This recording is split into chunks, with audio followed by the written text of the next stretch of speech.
अब इंफॉर्मेशन का होगा लेवल अप, क्योंकि आप देख रहे हैं कवर अप। हम शहीद का समाधि स्थल में आए हैं। पहला बात उनको क्लियर करने बोलिए, जिन विधायक रहे चाहे सांसद रहे। हम आपका बेटी का बिहार में नहीं आए हैं, न श्राद्ध क्रम में आ रहे हैं। हम शहीद शक्तिनाथ महतो को सर झुकाने आए हैं। हम सभा में हम स्टेज चढ़े भी नहीं है, हम तो उनका समाधि स्थल में गए हैं। तो इसलिए स्टैंड क्लियर कीजिए। पहले उनको जानकारी होना चाहिए कि बुलाना कहाँ जाता है और कहाँ नहीं बुलाना जाता है। बुलाया शादी में जाता है, जहाँ डेथ होता है शमशान बुलाया नहीं जाता है, शमशान बिना बुलाए जाते हैं। पहला बात, शादी में बुला सकते हैं, प्रीति भोज में निमंत्रण भेजा जाता है, शमशान न्योता नहीं भेजा जाता है। तो ठीक उसी प्रकार हम शक्ति बाबू की समाधि में आए हैं, हम आपका स्टेज में थोड़ी आए हैं। आप बोलेंगे जयराम बाबू मेला देखने आ गया, तो हम देखने नहीं आएंगे। हाँ, स्टेज चढ़ जाएंगे, आप बोलेंगे निमंत्रण नहीं था। आपका जो भाषण है बहुत एग्रेसिव ही रहेगा। शहीद का बेटा है, एग्रेसिव ही रहेगा। युवा जुड़ रहे हैं, जुआ जुड़ेंगे ही। जुआओं को एग्रेसिव पसंद है, एग्रेशन पसंद है। हमारा इरादा यही है, सिस्टम को बदल के रख देना। या तो हम शांत शक्ति की तरह हम भी शांत हो जाएंगे, समाधि ले लेंगे, लेकिन जब तक रहेंगे आवाज गूंजेगी। आखिर अभी यहाँ आप आए हैं तो क्या कुछ युवाओं को आप बताए हैं? युवाओं को यही संदेश देना चाहेंगे कि देखें, जैसे ही हमारा एंट्री हुआ, चारों तरफ देखे झंडा लगाए पार्टी का। हम बोले अब थोड़ा सा पार्टी का धंधा कम कीजिए। 5 साल में एक बार जिसको अच्छा लगे वोट दे दीजिए, लेकिन जीवन भर पूरा 5 साल रूटीन मत बनाइए कि नली तो 3000 का पेमेंट, तो मीडिया चलाने के लिए सोशल मीडिया में रिचार्ज, इस सब से आप दूर जाइए और सवाल कीजिए कि आप क्या कर रहे हैं। विधायक जी कह रहे हैं कि मेरा ही क्षेत्र से जयराम चुनाव लड़े, पता चल जाएगा कितना हमें है। पहला बात तो विधायक जी को मना ये अशोभनीय बयान है। वो 20 साल 25 साल से राजनीतिक विधायक रह चुके, हम तक नया लड़का है, तो उनको चैलेंज हमको नहीं देना चाहिए।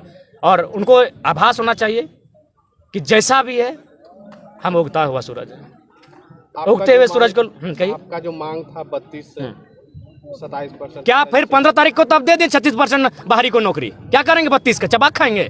विधायक जी को पहला सवाल कीजिए कि 36% वैकेंसी जो सहायक अभियंता का आता है, उसमें 36% बाहरी लोग हैं। बोलिए हम लोग पेपर दें? नाम के साथ एड्रेस के साथ पेपर देते हैं। यानी मुख्यमंत्री जो एकदम ड्रामा, पूरा ड्रामा चल रहा है। 32 अभी 3 साल लगेगा, 5 साल लगेगा, तब तक नौकरी को आप कैसे रोकेंगे? अभी टीचर की बहाली आएगी। आपको अगर बीजेपी का ही शासन करना था तो फिर क्या ड्रामा किए? जल जमीन जंगल की सरकार। क्या लग रहा है ये 32 केवल राजनीतिक एक प्रोपेगेंडा है? 32 सरकार अपने आप को बचाने के लिए बिल्कुल आनंद फानन में लाई है। आप एक रणनीति तय करके लाते, और बिल्कुल अगर 32 लाई भी है तो फिर भी हम आभार करते हैं, लेकिन उससे पहले आपके पास क्या विजन है? ठीक है, 32 क्या अभी आप लागू हो गया है? नहीं ना, तो फिर आपके मंत्री बयान क्यों दे रहे हैं कि 32 लागू हुआ, मजा लीजिए।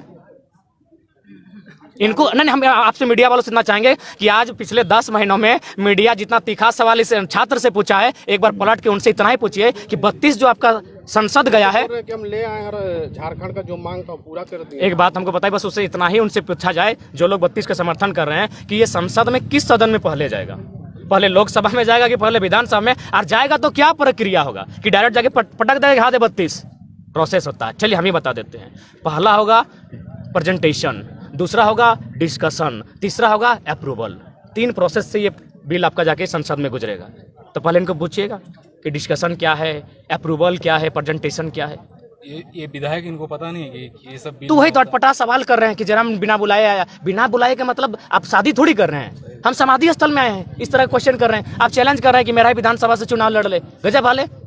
अब यहाँ लोग हमको रखने के लिए, हम तो यहाँ थोड़ी पता था कि हमको शब्द रखने के लिए लड़का लोग बोलेगा। अब इन लोग कहीं से माइक लाया है तो गरजेंगे ही, हम तो बोलेंगे जो सच्चाई है। और मेरा 10 साल का ये थी यहाँ से।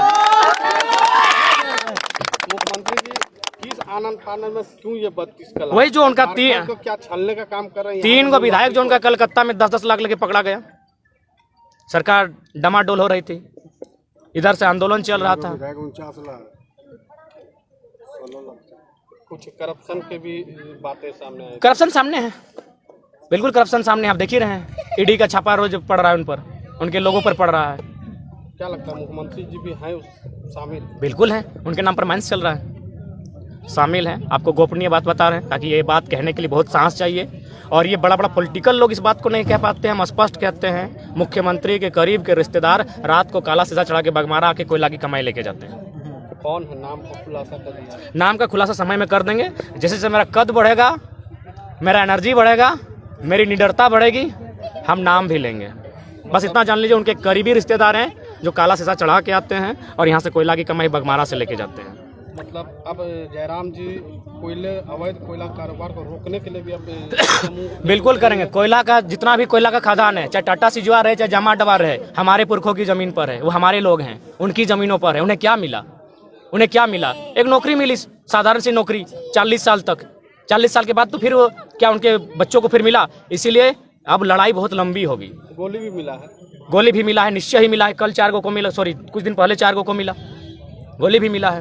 उसको किस रूप में देखते हैं और जयराम जी क्या करेंगे उसमें? हम लोग आंदोलनकारी हैं, हम लोगों में आक्रोश भरना है, लोगों को एक सही दिशा देना है, विशेषकर युवाओं को, और एक ऐसा मूवमेंट तैयार करना है जो हम लोग पहला प्रयास करेंगे कि हल संवैधानिक तरीके से हो, और नहीं तो फिर उलगुलान होगा, मरता क्या नहीं करता। कोयला चोरी का जिम्मेवार किसे मानते हैं? कोयला चोरी का जिम्मेवार हम तो मानते हैं पढ़े लिखे ब्यूरोक्रेट्स को। मंत्री लोग पढ़ा लिखा नहीं है। आप तो उसे डट डपकार के बात कर सकते थे, आप 60 साल की सर्विस करते हैं, उन लोग 5 साल के लिए करता है। ब्यूरोक्रेट्स सबसे ज़्यादा दोषी है कोयला चोरी के लिए।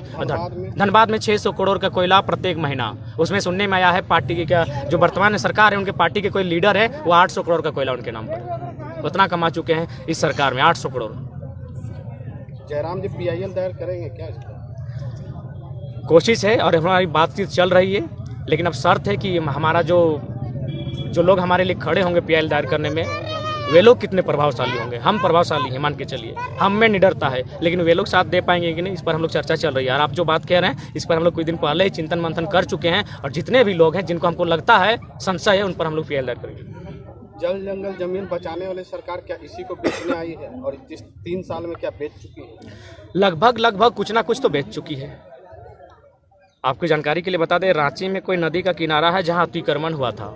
जब अतिक्रमण पर बुलडोजर चला, चलते चलते पता चला कोई मंत्री जी का आवाज से बुलडोजर रुक गया। तो सरकार का कथनी करनी अंतर है। बिल्कुल, कथनी और करनी में अंतर है। एक IAS के यहाँ से 25 करोड़ बरामद होता है, एक मामूली सा प्रतिनिधि के यहाँ पैसा बरामद होता है। खबरों से अपडेट रहने के लिए कवर अप को करें लाइक, शेयर और सब्सक्राइब।